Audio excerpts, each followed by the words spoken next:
You know the characters, the lone cowboy, the genius inventor, the rebel without a cause. This isn't just a figure in a movie, right? It's pretty much the most powerful and enduring myth in American culture. But what if this hero wasn't born, but was actually manufactured? Let's dig in. So let's ask the big question. Why this guy? Why does the lone, rugged individual have such an iron grip on the American imagination? That's really the core of what we're unpacking today. It's an idea that's so deeply ingrained in us, we almost never stop to ask how it got there in the first place. All right, so our story kicks off right after World War II. The entire country had just come together in this massive collective struggle. But after all that unity, a new kind of anxiety started to creep into American life. It was this fear of conformity, the fear of being swallowed up by the crowd, of becoming just another cog in the corporate machine, what they famously called the organization man. And this set up a huge cultural battleground in the 1950s and 60s. On one side, you had the organization man, the promise of a safe, secure, stable life as long as you conformed. But pushing back against that was this powerful new idea, a radical, rebellious individualism that valued absolute freedom and authenticity above everything else. And look, this wasn't just some fringe concern for artists and intellectuals. No way. Everyday people felt this tension. There was this widespread feeling that the individual was in danger and a real hunger for a new kind of hero to lead the way. And you can bet that popular culture was more than ready to answer that call. So how do you sell a huge idea like radical freedom to an entire country? Well, you tell a story. And American pop culture, we're talking movies, novels, magazines, they all started to build and sell a very specific and, let's be honest, a very masculine vision of the ideal man. The first and maybe the most powerful archetype was the cowboy. But hold on, this wasn't your grandfather's cowboy. The Western hero was about to get a complete, radical makeover for the Cold War era. This quote from John Wayne just says it all, doesn't it? For his generation, a hero was a community builder, a guy who asked his neighbors for help. But in this new era, asking for help was seen as a weakness. The new ideal was a man who stood utterly and completely alone against the world. This new Western hero, basically perfected by Clint Eastwood, was the ultimate outsider. He didn't trust society, he lived by his own personal code, and his violence was always framed as some kind of righteous, personal justice. He wasn't there to build a town. Most of the time, he was there to save himself from it. At the exact same time, another powerful archetype was taking over the world of ideas, the genius. And this figure was most famously brought to life in the novels of Ayn Rand. Rand's philosophy, objectivism, was like a lightning bolt. It gave people an intellectual and even a moral justification for radical self-interest.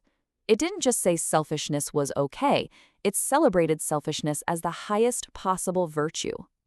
Her heroes, guys like Howard Roark and the Fountainhead, were brilliant, uncompromising creators who refused to bend for anyone or anything. For them, any kind of collective action was fundamentally evil. They believed they owed nothing to anyone. And you can see how that would be a really powerful fantasy for anyone who felt held back by the crowd. Now, these weren't the only models out there.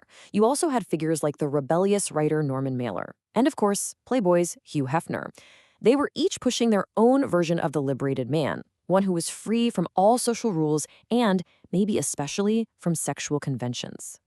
Okay, so we've got the lone cowboy and the genius creator totally dominating pop culture, but how does a cultural fantasy actually become a political reality? This is where the story takes a really critical turn. All these ideals were creating the perfect soil for a political revolution. The political shift was just stunning. In 1964, Barry Goldwater runs on a message of radical individualism and gets absolutely demolished. It was seen as just too extreme.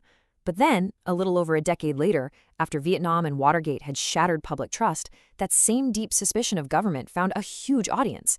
By 1980, it was a winning platform for Ronald Reagan, and by the 90s, even the Democrats had adapted to it.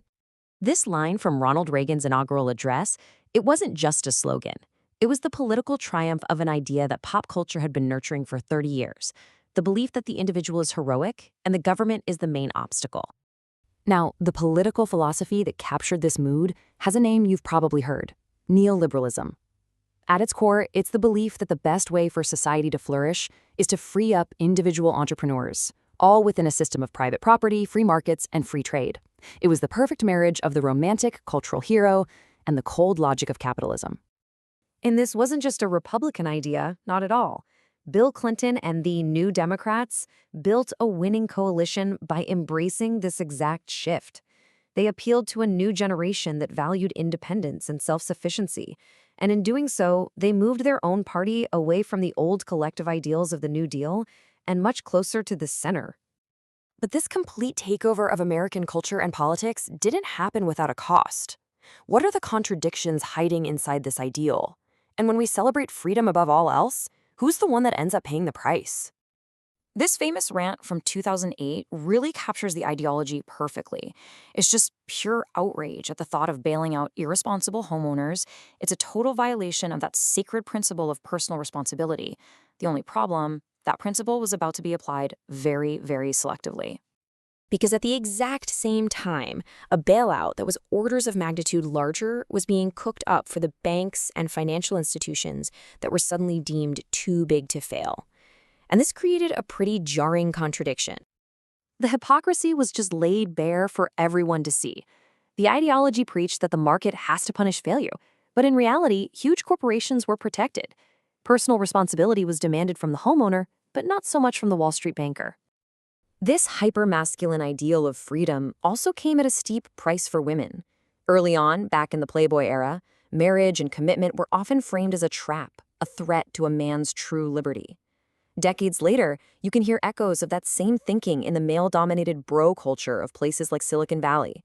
And even feminism was influenced by this individualist turn, as the focus shifted from broad systemic change to individual women leaning in to succeed within a corporate game that was never designed for them.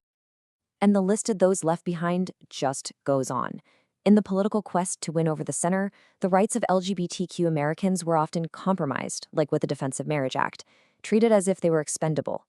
At the same time, the tough-on-crime rhetoric that fits so well with the individualist mindset helped fuel policies like the war on drugs. That led to mass incarceration with absolutely devastating and unequal consequences for communities of color. It became clear that the celebrated free individual was often, in practice, a fight to protect the freedom of a very specific kind of individual. Which brings us right back to our final question. The rugged individual is a powerful, compelling myth. But what this all shows us is that it's crucial to ask, when we elevate one vision of freedom, whose freedom gets left behind? What's the unseen price tag on our favorite story?